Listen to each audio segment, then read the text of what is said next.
7h30 ci télévision Futurs Médias mbokk yi ñoo ngi leen di nuyu bu baax a baax rafetlu ni ngeen àndee ak suñuy programme waxtu xibaaru timis yi jot suñu fas leen ko yéenee jottali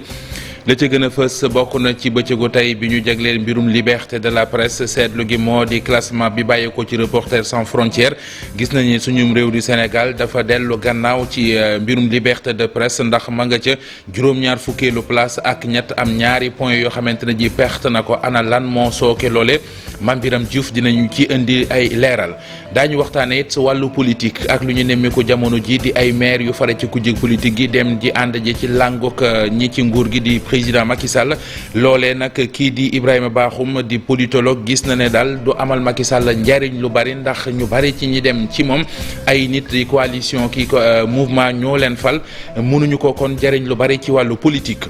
jàngoro ngi joo xamante ne ji liñ koy waxtaane bariwul mu di cancer du larynx jàngoro la joj sonal na lool seeni borom ci boli gi lay jàpp ana lan moo koy sooke ñi mu dal nan la ñu koy dunde Marcel Farba Maron dina ci indi ay tontu ci xibaar yi timis yi lay doon mbokk yi lii mooy li fi gën a fës ci xibaar ngeen taaxee ñu faram fàcceel leen ko.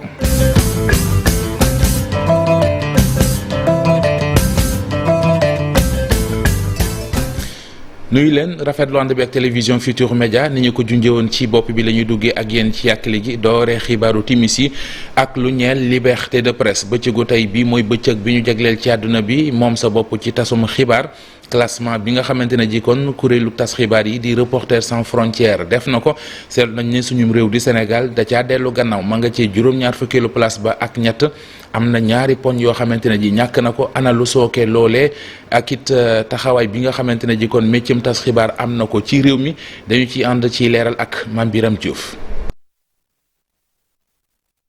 Sénégal dellu gannaaw ci ni liberté de la presse di doxee ndax jóge na ci 47e place ku bu nekkoon ci atum 2021 ñëw ci 73e place bi ci atum 2022 bi lii doon loo xam nag neexul ndax Sénégal jóge na kon ci réew ñu jàpp ne daal ni mbir yi di doxee doon na lu dal xel waaye fekk ni ay réew jiitu nañu ko ku ci mel ni Afrique du Sud ma nekk 35e mondial te sax jiitu ci Afrique Cap-Vert 36e Côte d'Ivoire 37e classement bi nga xam ne nag mu ngi féete ñaar fukki atam mu sukkandiku rek ci juróomi indicateur yoo xam ni ñeel na liberté de la presse tegu ci mbirum politique cadre légal ba ñu war a kon sukkandiku ngir liberté de la presse mbirum koom ak karange réewu Mali ma nekkoon ci 99e place bi ci atum 2021 dem ba ci 111e place bi ci atum 2022 bi doon réew goo xam ne sax Reporters sans frontières mu ngi doon ñaawlu ni ñu suspendre France 24 ak RFI tax kon ba mu delloo si ñaari médias yi ci seen site en ligne yi fekk na kon haute autorité de la communication bu Mali moo jëloon ndogal gi jàpp ni ñaari chaîne français yi daal am na lu ñu wane woon ci ñeel ay bakkan yu ñu faat ay nit ñu leen di suul mënees jàpp kon ne ñii kat ñi ko def du kenn ku dul armée malienne ànd ceeg ay mercenaires russes waaye it beneen mbir goo xam ne ni Reporters sans frontières tiit na ci te sax di yëglu muy kon guerre ga am ca Ukraine ma nekk sax ci 106e place bi ak Russie ma nekk ci 150e place bi ndax gis nañ ni lu ñeel tasum xibaar loolee lu fa métti la doy waar lool te am ay galgal yu bëri yoo xam ne ni ñu ngi koy teg ñi amal liggéey bi ak lépp loo xam ne rek ci ay réew yu ñu jàppee ni ay dictature moo fa am te sax ñuy sonal taskatu xibaar yi ci liggéey ga nga xam ni kat war nañ leen bàyyi ñu def ci lépp loo xam ne ni moom la yoon laaj. liberté gi war a am ci métier tas xibaar Sénégal ak na mu ca delloo gannaaw waa APEL di association des éditeurs et professionnels de la presse en ligne àdduna ñu jëme ci bu ñu sukkandikoo ci kàddu yi Ibrahima Lissa Faye mi jiite googile kuréel fi Sénégal toll ci classement bi bettu leen la ko fa yóbbu nag événement yi fi woon ci weeru mars 2021 ci la bokk ne am nay organe de presse yoo xamante ne ji ak i taskatu xabaar yu ñu fi fitnaal ba jéem a tëj seen gémmiñ loolee ci gis-gisam bokk na ci li tax Sénégal dellu gannaaw ci classement bi ñu teewlu kàddu yi Ibrahima Lissa Faye. Sénégal dafa jóge ci 49e place bi dal ci 73e place bi et muy dellu ginnaaw bu jéggi dayoo bu am solo bu ñu wax tiital aussi mais boo xoolee jamono yi weesu waruñu mën a tiital ndax lu ñu doon xaar la et yàgg na man dama wax ne Sénégal kat classement fa bi nar a jëm dina catastrophique ndaxte lii des journalistes yi ak këru taskaay xibaar yi dañu jàkkonte woon ay jafe-jafe yu am solo yu bëri ci événement mars 2021 yi génn ndaxte bëri na journalistes yoo xamante ne dañ leen doon violenté leen brutalisé te it aussi di leen agressé comme ay maisons de presse yoo xamante ne aussi dañ leen attaqué incendié leen et donc loolu noonu bokk na ci li gën a yokk tax waaye boo xoolee classement Reporters sans frontières bu bees bi kat en fait dafa am US c'est-à-dire dañ ci def li ñuy wax maanaam réforme ñu bëri ay critères yoo xam ne dañ ko jël en compte muy économique aspect légal bi di politique ak social bi yooyu noonu yëpp et boo ci jël rek am na ci ay régression boo xoolee aspect légal bi Sénégal def na ay jéego yu bëri pour maanaam jéem a appliquer code de la presse bi taxawal li ñuy wax maanaam commission de la carte nationale de presse gën a jox des ba léegi ci bëccëgu tey bi ñu jagleel liberté de presse ci àdduna bi yëpp fii ci Sénégal ñu waxtaane ñoo xamante ne ji ñu am solo lañu ci tasum xibaar ci organe de presse bu mu mën di doon mu di correspondant yi teew ci diwaan yi ñu naan leen ay correspondants régionaux seen taxawaay ci métier tas xibaar doonul lu ñuy laam-laamee ña nga cay liggéey lu am solo doonte sax ñu bari ci ñoom ñoo ngi dindi jafe-jafe ngir mën koo matale dañuy dem ba ca kon diwaanu Ndar ànd fa ak Ousseynou Diop Habib ci reportage. ñetti fan ci weeru mai moom la ñu jagleel journée mondiale de liberté de la presse mu mel na ci wàllu taskatu xibaar ñi cay liggéey itam liggéey bu mucc ayib bokk na ci correspondant yi ñu nekk ci région yi di jébbal lu jëm ci wàllu ay xibaar yenn ci rédaction centrale yi ci diwaan Ndar géej nag ñi nga xamante ne ay correspondant régionaux lañ daan nañu àddu ci bis bi jàpp itam ni ñi di correspondant yi dañ leen di war a gestu. dafa nekk liggéey boo xam dafa war a ànd ak ay jàppale ak moyen ak yooyu pour éviter justement ki nga xam ni mooy journaliste bi mu bañ a plonger ci ay corruption wala ay influence wala yeneen yoo xam ni day yàq liggéeyam. ci seen i kàddu ñu ci bari ci ñoom ay jafe-jafe la ñu am ngir mën am ay matériel waaye tamit nañ leen waroon gën a taxawoo loolee day des. donc nañu fexe ba mettre ñi nga xam ni ñoom ñooy correspondants yi ak journalistes yi nga xam ne ñoo nekk sur le terrain conditions yu baax yoo xam ne daañu am sur le plan matériel sur le plan financier et sur le plan social aussi sociologique ñu mën a di leen taataat di leen tàggat ba nga xam ni liggéey bi daan ko mën a def si jàmm. ci kàddu gi Baye Diagne di journaliste nekk ci diwaanu Ndar Géej taskatu xibaar yi rawatina correspondant régionaux yi dañ leen di war a bàyyi xel ndaxte liggéey bu bare ci seeni loxo lay jaar. dañuy journalistes yi ñi si ëpp amuñu salaire weer bu dee duñu tàllal seen loxo kenn du leen fay te liggéey bi yëpp ñoo koy def boo xoolee journaux télévisés yi wala journaux kii par exemple ci journaux locaux yi ci rajo yeeg yooyu da ngay gis ni information yi mi ngi génne ci région yi correspondant yi ñoo koy génne ñoo koy dem wuti ko. ñetti fan keeru mai bii nag moom la ñu jagleel journée mondiale de liberté de la presse mu mel nag ci diwaan Ndar Géej nag correspondant régionaux yi ñu ngi koy bay seen i waar. bu dee ni ñu ci bari ci correspondant yi ay jafe-jafe yu metti la ñu am ngir mën a sax yónnee liggéey ba ñuy def. waxtaane leneen mu di wàllu politique ak xewit wu ñu neem ñu ko jamono ji di ay maire yoo xam ne ci kujje politique gi la ñu fare léeg-léeg ñu gis leen ci audience ak njiitu réew mi bu ko defee ñu buubu dem ci làngook nguur gi loole nag kii di gëstu ko xeltu jëmee ci wàllu politique di Ibrahima Bakhoum gis na ne du jural Macky Sall njariñ lu bari ndax ñoom ñay dem di ko fekki ñu ca bari ay mouvement ak i coalition de parti ñoo leen fal ngir ñu dem ca Macky Sall mën koo indil lu rëy ci wàllu électoral dana doon lu jafe ci ñoom ñu ànd ciy leeral ak Alhassane Ba Pape Sangone Mbaye. buñ ko jëlee ci wàllu moral moom politologue bi jàpp na ne rafetul ci déggin wala ci gis ndax ñi nga xamante ni ñoom ñoo koy amal ñi leen tabb ñu ngi fare ci kujje politique gi li ni mel jàpp na ni mun nañ cee gisee yaakaar ju tas ci ñi nga xam ne ñoom ñoo leen tabboon. léegi ma ànd ak yow woteel la te mun na la wote tey ma bala fa ma ba ko fa ñëw léegi bu ma àndee ak yow nga dem bàyyi ma fee loolu wor rek la mënut a doon mënoo ko amul ne noo ko mënut a ndax. man yow rek laa gisoon waaye nag ba ma fi bàyyee moom muñ fa ngay dem fee dafa buuxante ji foofu tamit nag ka nga fay bekk moom mi day mer.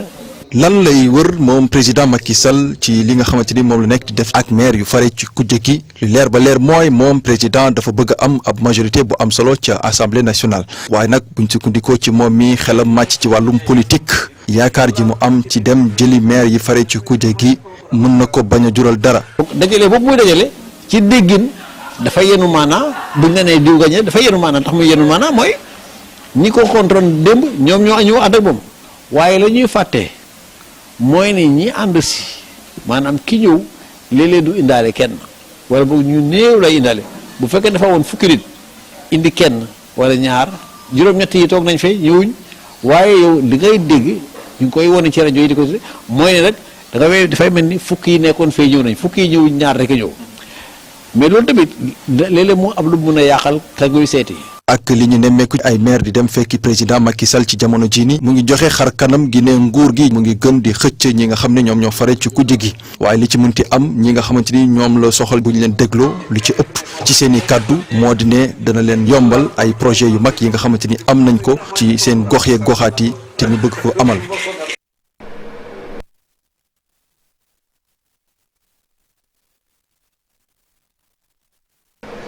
des ba léegi ci wàllu politique ak fédération départementale parti démocratique Sénégal ci diwaanu Daara amal nañu am ndaje jëm ci defub bilan ci élection locale yi ñu génn waaye it xool mbirum parrainage yi ak fan la ñu ci toll dëgg-dëgg ngir mën a waajal élection législative yi ndaje boobee nga xamante ne ji responsable yi bàyyeekoo ci fukki commune ak fukki collectivité locale ak juróom-ñeent yi ñëwoon nañu teewe ko kii di coordonnateur départemental ba di Abdou Thiam doon it vice-président commission communication directoire campagne bu parti démocratique Sénégal waxal na fa ay alliance di lëngoo yu ñu fas yéene ak yenn parti yu fare ci kujje gi ngir kon mën a jàmmaarloo ak nguuruk Macky Sall ñu teewlu ay kàddoom moom Abdou Thiam vice-président commission communication directoire campagne directoire kon national bu parti démocratique Sénégal ñu déglu ko ak Mamadou Moustapha Ndiaye. waaw teewaay bi tey vraiment dañuy woote réunion tey pour ñëwaat ci élection yi passé élection locale yi ñëwaat ci parrainage bi xam dañ ko lancé depuis 2 semaines et puis waxtaan aussi ci élection législative yi di ñëw donc waxtaan nañ suñu biir bëri woon nañ problème ci élection locale yi am na ko dëkk yoo xam ne amuñ fa candidat am na dëkk yoo xam ne suñu liste dañ ko rejeté woon am na dëkk yoo xam ne dafa amoon ay problème ci responsable yi xuloo xeex ba résultat yi mu fa daan amu fa am na dëkk yoo xam ne aussi amoon nañ fa yaakaar gisuñu fa yaakaar boobu daan am fu mbetteel mais globalement bu ñu xoolee résultat bi xam nañu am na une progression nette au niveau du département de Linguère parrainage bi lañ ko def commencé dans 2 semaines waaye ñu nekk ci weeru koor nekk gis ngeen Jolof mu tàngee waaye terewul militants yi responsables yi vraiment def liggéey bu am solo tey jii ñu ci ñetti junniy parrain muy lu am solo pour le parti donc wax nañ ko dañu jëm ci élection législative suñu objectif mooy fexe ba dajale ñëpp opposition yëpp ànd nekk benn loolu mooy suñu mébét parce que gis nañ ne bu ñu àndee opposition mën nañoo gagné président Macky Sall ci législative te bu ñu gagné président Macky Sall lépp lu ñu bëggoon ci dëkk bi ci loi yoo xam ne war nañ ko mën a changer dañ ko changer bu ko defee dëkk bi nekkaat ci jàmm parce que réew mi nit ñi sonn nañu tey boo xoolee dëkk bi diw li muy jar ak ceeb ak suukar jéggi na dayoo. perte des valeurs mu di jikko yu yàqu yi seetlu nañu ne dellusi na ci lu baree bari ci xutba yi imam yi amal ci jullik korite gi ñu laaj ci askan wi xalaat bi nga xamante ne ji am nañu ko ci imam yeeg seen xutba ñu ci bari ci ñoom gis nañu ne daal waajur yi ñoo war a gën a taxawaat ci gone yi taxaw ci yar bi taxawit ci surveillance gi ñu ànd ci micro trottoir boo xam ne Abdoulaye Anne defal lañu ko. jikko yooyu yàq ndax internet bi boo nuur sama naaro laay la ndax di ci waxante yoo xam ne kenn xamul te loolu nekkul lu rafetul jekkul parents yi am nañ ci responsabilité bu baax ndax sa doom bu génnee war ngaa xam fu mu ne. xam naa ni jikko yi yàqu gi moom foo ko natt weesu na ko te xam naa ni le pire responsable ñi ñuy tuddee les réseaux sociaux ak ñi nga xam ne ñooy yëngu ci wàllu yëgle ak wane kilifa yi nga xam ne ñooy kilifa aada yi kilifa cosaan yi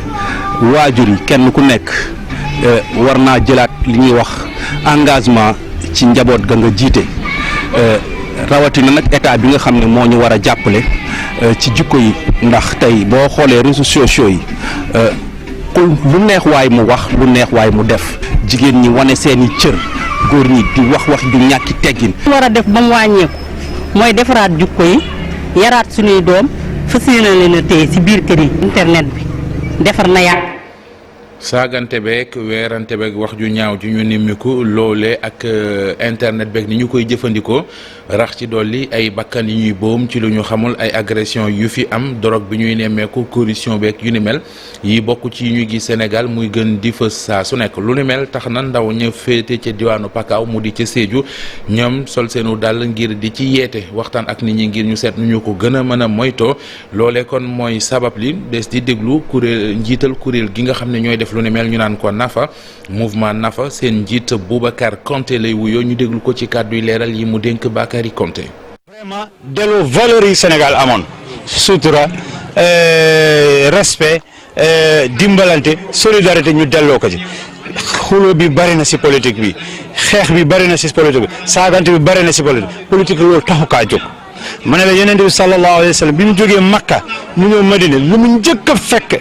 lu mu njëkk a def Madina mooy constitution Madina charte Madina la bind bi mu ko defee si la juif yi ak chrétiens yi ak musulmans bi la ñu mënoon tënku si loo xamante ne foofu la ñu mën a si moom la ñu mënoon tënku pour que ñu xool naka la ñu développé seen Madina boobu ba tey jii nii donc politique laajul saaga laagul xeex laajul dara gis-gis la suñu gis-gis mën na wute waaye suñu wute bi yëpp benn yéene la ñu am mooy defar donc bu dee defar la nañ bàyyi ki fi nekk mu defar keneen ku ñëw tamit ñu gunge ko ñu yéenante jàmm loolu valeur yooyu daal lañu bëggoon rappeler xale yi si jour bi.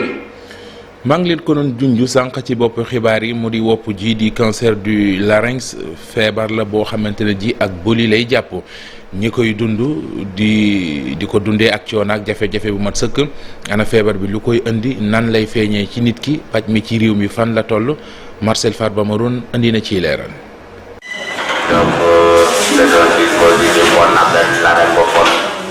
machine woto quoi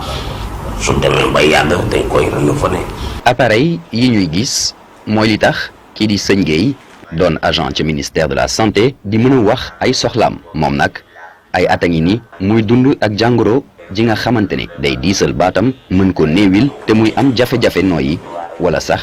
tufli ni mu waree moom nag fii ci service ORL bu hôpital Fann lay topp traitement am. larynx boobu nag moo tax nit ki sooy wax ñu lay mën a dégg ndax waxukaay bi foofu la nekk mooy corde vocale yi nga xam ne nit ñi dañ koy dégg larynx bi donc moom ñaari fonction principale la am maanaam wax bi ak nooy bi ndax ngelaw bi ñuy nooyi su jàllee si bakkan wala si gémmiñ bi si diggante larynx bi lay jàll balaa moo mën a wax ci dënn bi. jàngoro ji di cancer du larynx bokk ci benn ci xeetu cancer yuy dal baat li ko mën a indi bëri nen waaye cigarette la ñu jàpp ne moo si gën a yées am na tamit fi muy toll docteur yi du ñu am beneen pexe lu dul opéré ko. feebar bi nag lu koy joxe lu ëpp tabac la maanaam cigarette ak sangara alcool ñoom ñu ëpp lu ñu koy joxe maanaam nit ki su fekkee dafay tux wala muy naan mën na koy am su fekkee dafa boole ñaari nag pour mu am ko daf koy gën a yomb. am na nag yeneen xeetu facteur de risque yi ñuy wax ne dañ koy wax lu mel ni ay poussière bois ay poussière këriñ yu mel noonu wala ñoo xam ne dañuy liggéey ci ay métaux wala ay acide sulfurique ñoo xam ne ci wàllu industrie wala ay peintre yoo xam ne dañuy jëfandikoo yenn produits yoo xam ne dafa xaw a toxique loolu suñu yàggee ci liggéey boobu mën na leen yokku feebaru andil feebaru cancer boobu. bu ñu opéré ci laa dundaat. ndaxte dama doon tëdd ba xaaju guddi ma jóg sote mu mel dañ ma capturé quoi dañ ma dugal ci benn biteel léegi man bañ ma opéré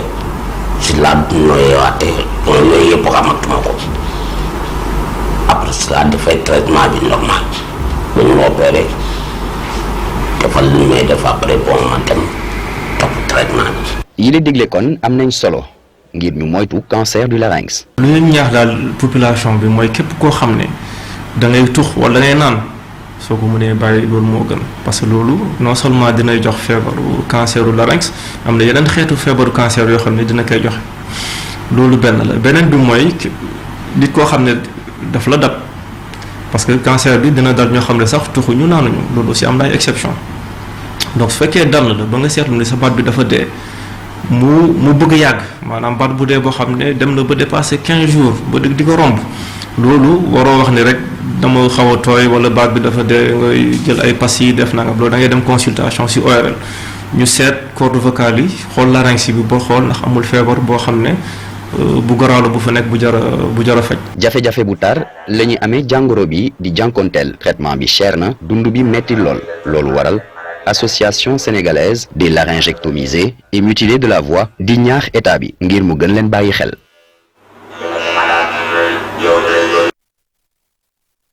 waxtaanee wàllu tàggat yaram ak Sadio Mané football katu Sénégal bi nga xamante ne kon mi ngi wéy di ràññeeku ci wàllu football